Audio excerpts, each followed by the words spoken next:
आज केंद्रीय गृह मंत्री अमित शाह का एक बड़ा बयान आया कि सीएए चुनाव से पहले लागू हो जाएगा। तो आखिर सीएए है क्या? इनका बयान आते ही सभी विपक्षी पार्टियों में खलबली मच गई। आखिर इतनी खलबली क्यों है विपक्षी पार्टियों में, और आखिर क्यों ये चुनाव से पहले सीएए लागू होना चाहता है, और सीएए क्यों भारत के लिए जरूरी है, और आखिर सीएए है क्या? इसी मुद्दे पर आज चर्चा करेंगे। तो नमस्कार, मेरा नाम है मृत्युंजय मिश्रा कश्यप। तो आइए इस वीडियो में जानते हैं कि आखिर सीएए है क्या। सीएए भारतीय अधिनियम 1955 में यह व्यवस्था की गई थी कि भारत में संविधान लागू होने के बाद उस समय जो भारतीय थे भारत में उनको नागरिकता दी जाएगी। 1955 के जरिए भारतीय अधिनियम 1955 के जरिए उनको नागरिकता देने का काम किया गया था। भारतीय अधिनियम 1955 के जरिए नागरिकता दी गई थी।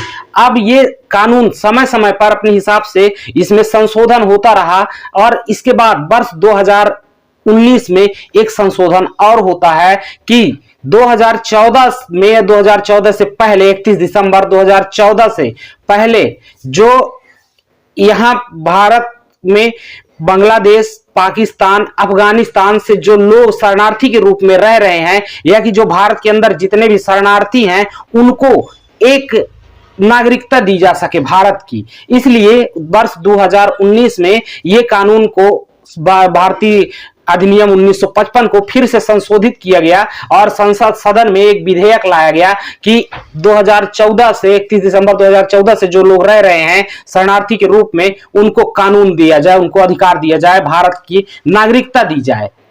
ये था ये कानून का मतलब कि यहाँ पे जो शरणार्थी हैं तो उनको ये अधिकार दे दिया जाए कि वो भी भारत के नागरिक हैं। लेकिन जैसे ही आज केंद्रीय गृह मंत्री अमित शाह का ये बयान आया कि अब चुनाव से पहले सीएए लागू होगा, तो क्या चुनाव से पहले सीएए लागू होगा? जैसे ये बयान आया वैसे ही सभी राजनीतिक पार्टियों में हड़कंप मच गया।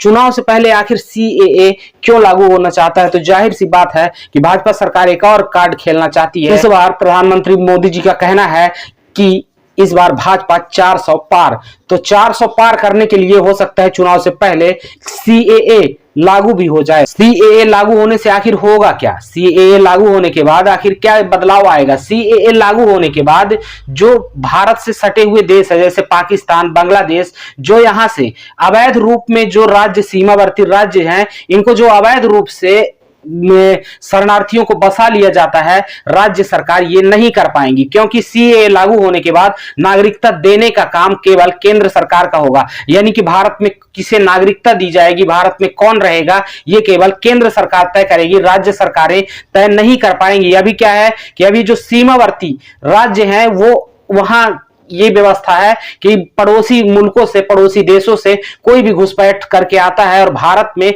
रह जाता है, भारत में रहने लगता है, कुछ साल बाद उसको यहाँ का आधार कार्ड बना दिया जाता है, निवास प्रमाण पत्र दे दिया जाता है और वो भारत का निवासी होगा। इसलिए सीएए 2019 में संशोधन किया गया था। भारतीय अधिनियम 1955 में यह संशोधन किया गया था कि 31 दिसंबर 2014 से पहले के जो लोग हैं उनको ही नागरिकता दी जाएगी। वहां चाहे जैन हो, चाहे पारसी हो, चाहे मुस्लिम हो, चाहे बौद्ध हो, चाहे हिंदू हो, बांग्लादेश, अफगानिस्तान, पाकिस्तान के जो लोग यहाँ शरणार्थी बन के रह रहे हैं उन लोगों को नागरिकता दे दी जाएगी। अब जो विपक्षी पार्टी है वो ये जान रही है कि अगर ये कानून बहाल हो गया तो भाजपा 400 पार हो भी सकती है, और सबसे बड़ा नुकसान होगा कि जो अपना वोट बैंक तैयार करती थी, जो पड़ोसी सीमावर्ती राज्य हैं जैसे बंगाल हो गया, ये जो अपना वोट बैंक तैयार करती थी, जो पार्टी अपना अवैध रूप से कॉलोनियां बसा के, घुसपैठियों को बसा के अवैध रूप से वोट बैंक तैयार कर लिया जाता था, ये अब नहीं होगा। ये सीएए लागू होने के बाद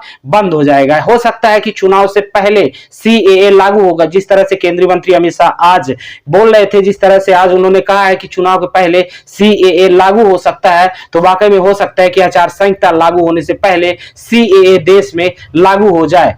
सीएए लागू होने के बाद सबसे बड़ा नुकसान जो होगा वो सीमावर्ती राज्यों में होगा, क्योंकि वहां घुसपैठ बंद हो जाएगी। सबसे बड़ा लाभ भी यही होगा कि भारत में घुसपैठ बंद हो जाएगा, और जो अवैध रूप से बस्तियां बसाई जाती थी और उनको भारत का आधार कार्ड जारी कर दिया जाता था और वो भारत का लाभ लेने लगते थे, इसलिए अब उनको भारत का लाभ नहीं मिलेगा, अवैध रूप से रह भी रहे हैं, तो अब ये केंद्र सरकार तय करेगी कि वो यहाँ रहने लायक है, वो यहाँ रहेंगे कि नहीं रहेंगे। ये राज्य अब तय नहीं कर पाएंगे। बहुत बहुत धन्यवाद। जय हिंद, जय विंध्य।